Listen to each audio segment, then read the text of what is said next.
তারা দেখতে পারবে আসলে আস্তে আস্তে যে তার পরিবর্তন। হ্যাঁ, সন্ধ্যাটাও কি দাঁড়ায়? দাঁড়ানোর ব্যাপারটা কি? দাঁড়ানোর ব্যাপারটা হলো কিতাবের উপর দাঁড়ানো না, না ওই ওই ওদিকে যাবাই না, যাবাই না। কিন্তু ফজরের ব্যাপারটা শোনো,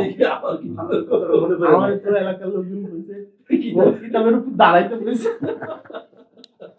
কিতাব নিচে দিয়ে, বুঝছো? সেদিকে আপনি সত্তর ওই যে আমাদের এনায়েত যে কপি আনে না শব্দার্থের, ওগুলার এক একটা কিনে ওই যে আমি আমার কাছে আর দিও, আমি বাইন্ডারের কাছে দিলে 30টা পার্ট করে দেবে। দাঁড়িয়ে পড়ো। আমি আলহামদুলিল্লাহ দীর্ঘদিন চেষ্টা করেছি। এগুলো এটা এটা ইল্লা কালির, এটা এটা আল্লাহ ধরবেন না, এটা আল্লাহ ধরবেন না, দেখবেন না।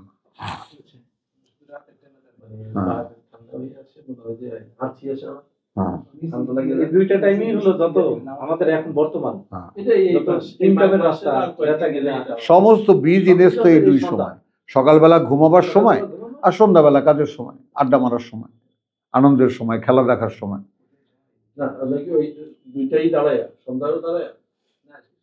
যদি পারো, যদি পারো, কারণ হলো আমি বলছি কারণটা কি, মূল আদেশ হলো কুম মান কামা। আর এমনি তো আছে কথা বলছো আল্লাযীনা ইয়াযকুরুনাল্লাহা কিয়ামান ওয়া কুউদান ওয়া আলা জুনুবিহিম ওয়া ইয়াতাফাক্কারুনা ফি খালকিস সামাওয়াতি ওয়াল, ওইটা শুয়ে শুয়ে গইরে আর কই যে আল্লাহ নাই, বুড়া, আমি আর কি করব।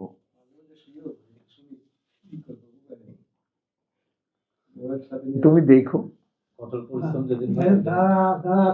কি বলবো, পড়া, শুধু পড়া, ধীরে ধীরে পড়া, দাঁড়ায় দাঁড়ায় না, আর তো কোনো কাজ নেই। কথাটা বোঝেন, মানে ঘটনাটা কি ঘটেছে। আপনাকে একখানা পাঠ্য বই দেওয়া হয়েছে, স্কুলে আপনি ভর্তি হয়েছেন, কিছু পাঠ্য বই দেয়, দেয় কি না? এই তুমি 1 পাস করছো, 2 পাস করছো, মেট্রিক পাস করছো, IA পাস করছো, BA পাস করছো, MA পাস করছো, কি পাঠ্য দেয় কি না সব জায়গায়? তো আল্লাহ একখান পাঠ্য দিচ্ছেন আপনার জীবনের জন্য, তাই না?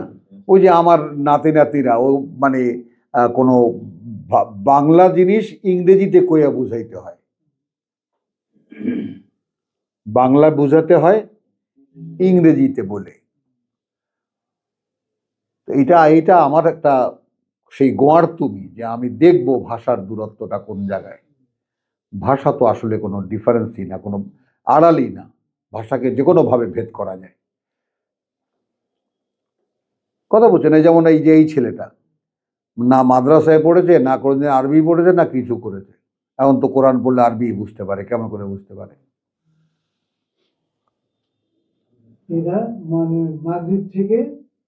না, মাগরিবের আগে আগে আপনি ওই সময় হবে কি, আপনাকে একটা কামরা বের করতে হবে, এই ঘরের মধ্যে পরিবারের মধ্যে আইন জারি করতে হবে যে আমি একটা অনুশীলনীতে আছি, তোমরা আমাকে এই সময়টা ডিস্টার্ব করবা না, বিনীতভাবে, বরং তোমরা আমাকে পাহারা দিও, যেন কেউ এই সময় আমাকে ডাকলেও যেন বলে জনি ব্যস্ত। বলছি তাহলে কি হবে, সূর্য ডুবু ডুবু আপনি বসে গেলেন, হলো ওদিকে এখানে আর আজান দিল, আপনি দাঁড়ায় গেলেন, আমি ইচ্ছা আগেই থেকেই দাঁড়াতে পারেন, দাঁড়িয়ে গেলেন, আপনি পড়লেন। আমি এখন সূরা ফাতিহাটা আমি পড়ে দেখবো আমি বুঝি কি না।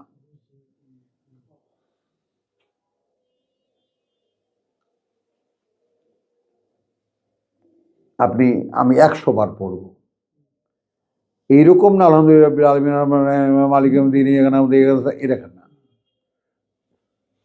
আলহামদুলিল্লাহ। প্রভু, এই যে হামদ মানে কৃতজ্ঞতা, হামদ মানে প্রশংসা, কোনটা নেব আমি?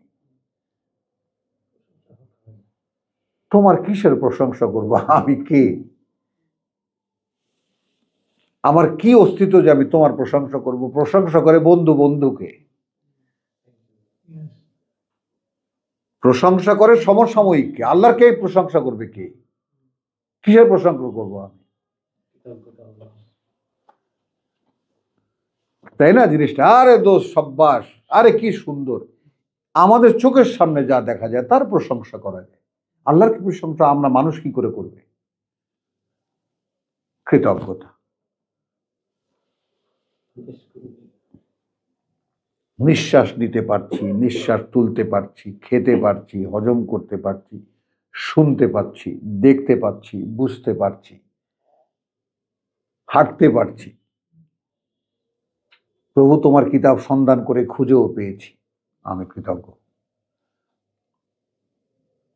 আপনি আল্লাহর সামনে ভিখারি হয়ে যাবেন, কারো লাগবে না। যদি কৃতজ্ঞতাকে মনের মধ্যে, যে কৃতজ্ঞতা আদায় কি করা হয়েছে তোমার? হয়নি। আমি একটা জীবন পেলাম, কাটিয়ে দিলাম, কৃতজ্ঞতা আদায় করা হয়নি, তাই না? তারপরে কি আর রহমান আর রাহিম, বোঝেন মানে কি? পরম করুণাময়, দয়ালু দাতা। তো পরম করুণাময় কিভাবে পরম করুণাময়? আপনার সাথে এই করুণার কি সম্পর্ক?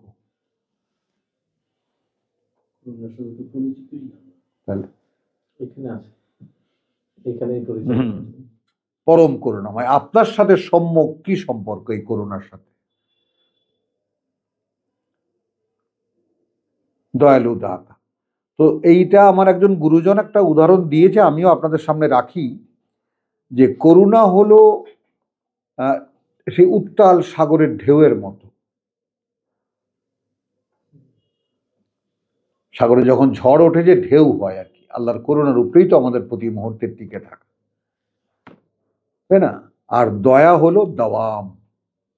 রহমান উত্তাল ঢেউ, রহিম হলো এর দাওয়াম, স্রোত। ঢেউয়ের তলায় যে স্রোত, জোয়ার ভাটা ঠিকই হচ্ছে, কেউ কি দেখে? দেখে না। আপনি তো রাজবাড়ির ছেলে, আপনি তো বুঝতে পারেন নদীর ঢেউ যখন হয় তখন যে জোয়ার না ভাটা কেউ কি শনাক্ত করতে পারে? পারে না। এইভাবে কি বলা যায় করোনাটা বিপদের ওই ঢেউয়ের মধ্যে না পড়লে আমি বুঝবো না যে করোনাটা কি কি? যখন আমি ওই ঢেউ বিপদে পড়ি, উঠে মাথা ঢেউ বিপদে উঠে মাথা জায়গায় নিঃশ্বাস নিতে পারবো, তখন বুঝবো যে করুণা কাকে বলে। হ্যাঁ। আর এরপরে যখন তুমি উঠবা, আবার যখন দেখবা আরেক বিপদে পড়েছো, না না, সেখান থেকেও তোমাকে আবার উদ্ধার করা হচ্ছে, তার মানে আমার উপরে তোর দয়া আছে, কন্টিনিউলি দয়া। আর তার থেকে সবচেয়ে বড় কথা, আমার যে বেঁচে থাকা, যে কোনো মুহূর্তে আমি মরে যেতে পারি, বেঁচে আছি কেন?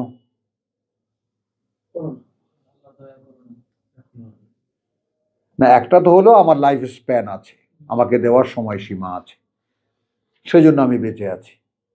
কিন্তু আল্লাহ যে আমাকে বাঁচিয়ে রেখেছেন, কেন রেখেছেন? হয় আমাকে জাহান্নামী বানাচ্ছেন, অথবা আমাকে হেদায়েতের রাস্তা দেখাবেন। দুইটা কারণে মানুষকে বাঁচিয়ে রাখা হয়। একটা হয় তার পাপে পরিপূর্ণ করে শুকায় একেবারে কাঠ, একদম আগুনে দেওয়ার সঙ্গে সঙ্গে যেন জ্বলে ওঠে। হ্যাঁ। আর একটা হলো তোমার এখনো সময় আছে, ফেরো, তোমার এখনো সময় আছে, ফেরো। তো এইভাবে আমি, ওটা তো আর আমাদের আলোচনার বস্তু নয়, এইভাবে আপনি এক একটা শব্দকে ধরে, প্রভু এটা আমার বুঝটা দাও, বুঝতে চাই তোমার কাছ থেকে, বাংলায় একেবারে সরাসরি সরাসরি। আপনি দাঁড়িয়ে দেখেন, বসে দেখেন, তিনটা সুরত আছে, কথা বলছেন আপনার যাকে বলি وطهر البيت للطائفين والعاكفين والركع السجود, যারা ধ্যান করবে এবং যারা নত অবনত হয়ে যারা প্রার্থনা করবে। তো সব আপনার সামনে আছে, দাঁড়িয়ে দাঁড়িয়ে বলেন, বসে বসে বলেন। আপনি তো আমাদের দেশে রুকু সেজদা আছে, করেন, সারা জীবন যেটা করেছেন করে দেখেন। প্রভু আমি বুঝতে চাই, আমার জীবনের সত্যতা বুঝতে চাই, বাস্তবতা বুঝতে চাই, আমার ঠিকানা কোথায় আমি তো জানি না, আমার এমন কোনো সঞ্চয় নাই যা দিয়ে আমি তোমার কাছে গিয়ে জান্নাত চাইব। আর আমি ভেবে দেখেছি যে তোমার কাছে যে সুখের জান্নাত আমি চাইব, কোনো যোগ্যতা তো আমার নেই। এটা দেবে কে? তুমি দাতা। কত কিছু যে বলার আছে, কথা বলছেন। যখন দেখবেন যে আর ভাষা ফুরিয়ে গেছে, যেহেতু বলেন না, তো আমরা তো আমরা তো তক্তা, বকতে বকতে বক্তা, সারাদিন বলতে পারি। কথা বুঝছেন তো? আপনি তো বলেন না, বলা এক সময় থেমে যাবে। কিতাব হাতে নেবেন, পড়বেন। একদম নিরুপায়ের নিপয়। কয়গুলো কি? এগুলো তো কথা আল্লাহর। আপনি পড়তে শিখলে আল্লাহ কথা বলছেন এটা বুঝতে পারবেন। ঠিক আছে, তো আলহামদুলিল্লাহ। তো এখন গেলাম আমরা একই একই একই পরপরই ফজরের আজানের আগে, এটা সময়টা ফজরের আজানের আগে, মানে সেহরির সময়টা যখন, না না তাহাজ্জুদের সময় তো আপনারা এখানে, তাহাজ্জুদ তো সারা রাত ধরে, ওই যে শেষ রাতে তাহাজ্জুদ, ওইটা আসলে আমাদের বানানো ব্যাপার। তাহাজ্জুদ সারা রাত।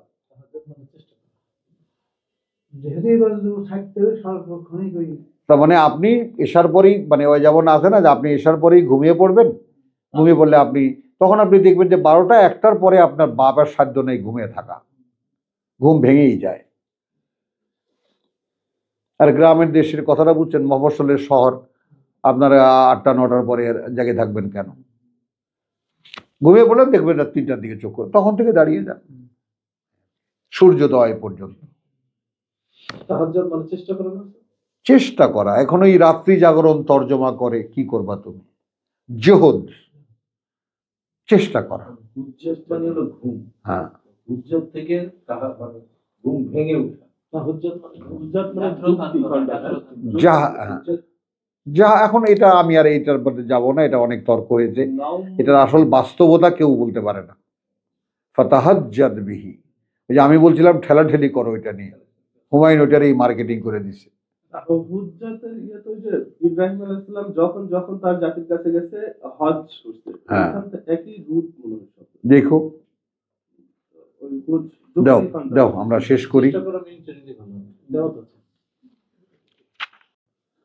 रब्बि इश्रह ली सदरी व यस्सिर ली अमरी वहलुल उक़दतम मिन लिसानी यफ़क़हू क़ौली रब्बी अऊज़ु बिका मिन हमाज़ातिश शयातीन व अऊज़ु बिका रब्बी अन यहज़ुरून। बिस्मिल्लाहिर रहमानिर रहीम। कुंतुम खैरा उम्मतिन उखरिजत लिन्नास। সূরা আল ইমরান 110 তেলাওয়াত করছি। তোমরাই সেই উত্তম জাতি, বের করা হয়েছে তোমাদেরকে মানুষের জন্য। এখন এটাও আপনার জন্য একটা বক্তব্য, এই যে আপনি যখন ভাবতে শিখবেন যে আমি আমার জন্য নই, আল্লাহর কোনো বান্দা তার নিজের জন্য নয়, সে আল্লাহর জন্য, আর সাইমালটেনিয়াসলি সে মানুষের জন্য, অন্যের জন্য। এই তখনই এই দুনিয়ার থেকে কানেকশনটা আস্তে আস্তে ছুটে যায়। আমাকে যদি আল্লাহর গোলাম হতেই হয়, এটাই তো সর্বোচ্চ, তাই না? তাহলে এখন আমাকে যদি আল্লাহর গোলাম হতে হয়, তাহলে আমার মানে আল্লাহর প্রভুত্বের কাছে আমাকে নত হতে হবে, ভিতরে প্রবেশ করতে হবে, এবং আমাকে ত্যাগ করতে হবে।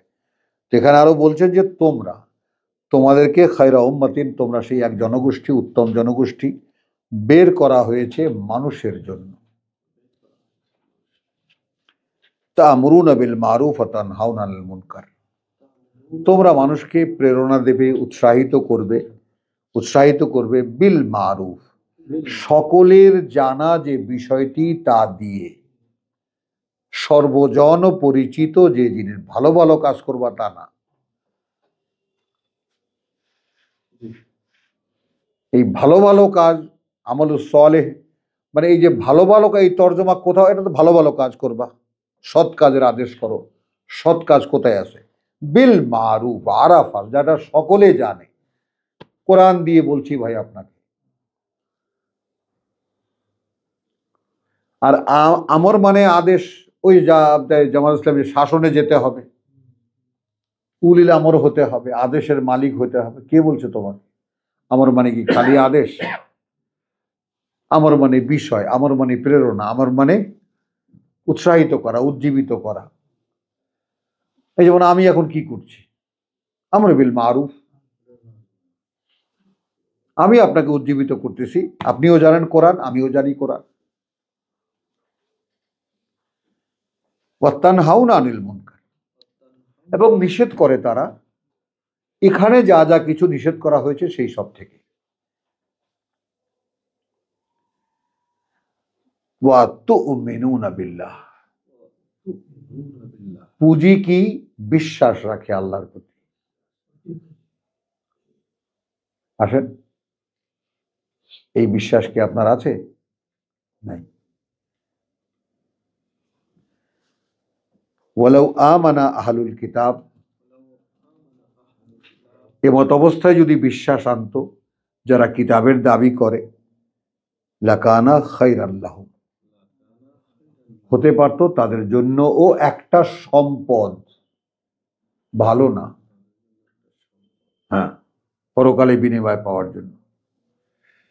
মিনহুমুল মুমিনুন, আছে ওদের মধ্যেও বিশ্বাসীরা। আকসারহুম ফাসিকুন, আল ফাসিকুন, এবং ওদের অধিকাংশই সেই মুখে মান্যতা, কর্মে আত্মপ্রতারণা। মুখে বলে মানি, কাজে লাই ইয়াদুররুকুম ইল্লা আযান, কিছুতেই কোনো ক্ষতি করতে পারবে না তোমাদেরকে, তবে কষ্ট দিতে পারবে। এটা তুমি বিশ্বাস রাখবা, এটা যারা আমরা কোরআন নিয়ে হাঁটি তারা বিশ্বাস রাখবা। তোমার ক্ষতি কেউ করতে পারবে না, একটু কষ্ট দিতে পারবে। কথার কষ্ট, ঈমানের পরীক্ষা হবেই।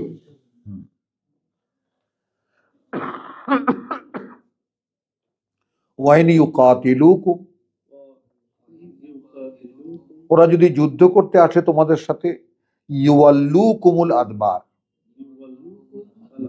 উল্টো দিকে ঘুরে তোমাদেরকে পাছা দেখায় পালাবে, একদম দুবুর।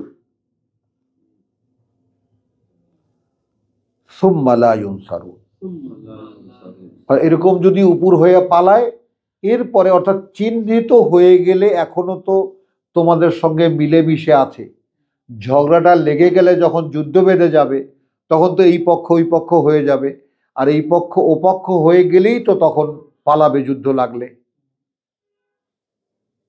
এরপরে আর এদের কোনো, এরা চিহ্নিত হয়ে যাবে, এরপরে আর তাদের কোনো সাহায্য করা হবে না।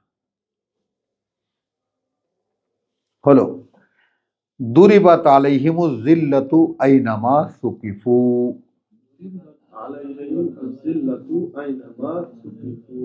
খেয়াল করবে এই জায়গাটা খুবই ইম্পর্টেন্ট। এখনকার প্রেক্ষিতে পৃথিবীতে ইহুদি নাসারাদের যে অবস্থা, ইহুদিদের যে অবস্থা, মানে তারা এই যে পৃথিবীর মুসলমানদেরকে যে মারছে বা সেই সুযোগ তৈরি করে একটা প্রতিশোধ, ঠিক এইভাবে যেভাবে তাদেরকে মেরে হিটলার যেভাবে জার্মানি থেকে খেদাইছে, ওরা পারে না পৃথিবীর তাবৎ মানুষ মেরে ফেলে। যেমন এই প্রতিহিংসার যে ব্যাপারটা, হাসিনার বাপকে মারা হয়েছিল, এই বাঙালি কোনো আফসোস করেনি, এটা হাসিনা জানে, এবং তারই প্রতিশোধ সে নিতে চাইছিল জাতির কাছ থেকে। একদম ভিখারি বানিয়ে দিয়ে ইন্ডিয়ার হাতে তুলে দিয়ে চলে যাবে, এই ছিল তার প্ল্যান। আর লুটেরা বানাও, এরাই লুটবে, এরাই শাসন করবে, এরাই দেশটাকে রাখবে। ক্ষোভ এবং প্রতিহিংসা, তো ঠিক ইহুদিরা যেই আগুনে জ্বলছে, আর সেটা তো আল্লাহ একটা লিমিট দেন, এই পর্যন্ত যেতে পারবা, এরপরে আর পারবা না। দুরিবাত আলাইহিমুজ জিল্লাতু আইনামা সুকিফু ইল্লা বিহাবলি মিনাল্লাহি ওয়া হাবলি মিনান নাস, সেই যে তাদের ডায়াসপোরা হলো, তাদেরকে তাড়িয়ে দেওয়া হলো ঈসা আলাইহিস সালামের সেই 70 বছর পরে ফিলিস্তিন থেকে, সারা দুনিয়ায় তারা ছড়িয়ে পড়েছিল। কোথাও কোথাও তারা আল্লাহর আশ্রয় আল্লাহ দিয়েছেন, আচ্ছা ঠিক আছে একটা নিরাপদ আশ্রয়, কোথাও কোথাও মানুষ তাদের কাছে, ভাই আসতো রিফিউজি, থাকো তোমরা শহরের এই পাশে। ওয়াবাউ বিগাদাবি মিনাল্লাহ, হ্যাঁ, এরপরেই ওয়াবাউ, যেহেতু তারা নিজেরাই টেনে নামিয়েছে ক্রোধ আল্লাহ থেকে, ওয়াদুরিবাত আলাইহিমুজ মাসকানা, এই কারণে আছড়ে পড়েছে তাদের উপরে, আঘাত এনেছে তাদের উপরে মানসিক দারিদ্রতা, যেইটা এখন মুসলমানদের।